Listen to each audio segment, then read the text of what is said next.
So what in the world is this pageless document thing? And what is that menu on the left side of the screen? Well, this is a new feature that Google has developed that lets you expand and contract your document to make it easier to see. And if I show you this picture, I think it will help give you the idea of what we're doing. If you go to a web page to Google and do a search, I search for flip weather anyway. Notice people also ask, and each of these little bars, if you click the arrow, which is on the right, ours is going to be on the left, it will expand for you that information. So it contracted is very small, but if you expanded it, it would be very large. That's the idea of what you can do in a Google Doc now using this feature. They're called pageless documents or expandable documents. The first thing I thought you might like to know is how to show or hide the menu or it's a table of contents is what it is. They're clickable. You can go down and click on any one and get down to it, but just the same way as you do with maybe you do it with your email or some other program. Well, that's first. Now, this document is currently, watch me as I scroll down. Look on the right-hand side. Watch me scroll. It's 7 pages long. And if you're an academic type person, you probably say, yes, I have everything I need. And if you're a person who likes to do other kinds of activities than keeping your nose in a book all the time, then you're saying, 7 pages, what am I going to do? And you might even want to print it. Well, that's the old days, you know. Oh, I had students who would do that. Oh my goodness. Not now, but before. So this pageless document, if you watch me, I'm going to show you how to what the difference is in it. If I hover my mouse over one of these styles, oh, by the way, you have to use styles with this. Here I'm on a heading 1 style, you notice. Okay. If I right click on the heading 1 style, I can collapse either that one heading or I can collapse all of the heading 1 headings, styles. Now then, that looks much more reasonable to work with, doesn't it? And if I want to expand one, I can click the little arrow to the left side and it will expand that section. And I put here these, I didn't need to do this, but I wanted to make a long document. Here on the hide, how to hide it, how to show it. If I click there, I can expand and contract it.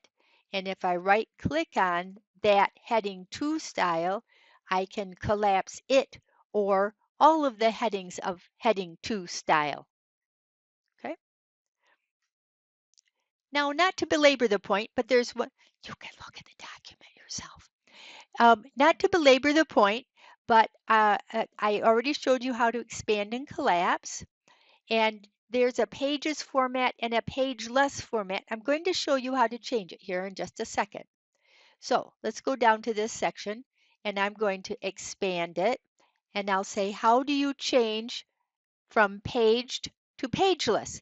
Now, if you're whoever made your document didn't use styles, it's not going to work. But if they use styles, then this will work. If you go to the File tab and then go way down to Page Setup, there are 2 tabs here, Pages and Pageless. If you'd use Pages, which is what we've all done all our lives, you can apply it to the whole document or a part and set up what the paper looks like and what the margins are and so on. That's the way we've always done things. This Pageless is kind of more like a web page, and they showed you an example. And you could set it as default if you liked this, and then every page you open that has that capability would be available that way. Or anyway, choose for this one. We'll click OK. And if you wanted to unchoose it, if you don't like it, then you just go back and choose the Pages tab instead. So let me collapse that one and go down and show you one more thing.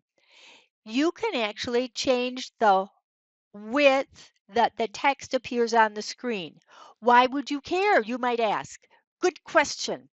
There are probably more reasons that I'm thinking of, but here's one really good reason. Scientifically, from research they've done. If you have to read this wide, you have to move, you may end up moving your head if you got the wrong kind of glasses. Well, anyway, we'll keep all the way across that, all the way across that line. And if you're a fast reader, if you know how to do that skipping reading thing, it's still just really hard. On the other hand, if you have a narrow page width, now you're going to end up with more pages if you printed it, but you're not printing it, right? So if you have narrow, then you only have to read this much at a time, and it's a lot faster to read it. So you can, and also what size is your monitor? And also, do you want to show or hide that menu? So if you want to, you can change the width that is going to be displayed on the page, and it's on the View tab, Text Width, and there are 4 choices. The medium is what I set now, and I'll just show you the narrow, just since we're right here, you'll see the difference. You see how it went kind of like the margins of the paper got bigger like that. So there's not quite as much to read. And down below here, I showed you on my monitor right now what each of those looked like.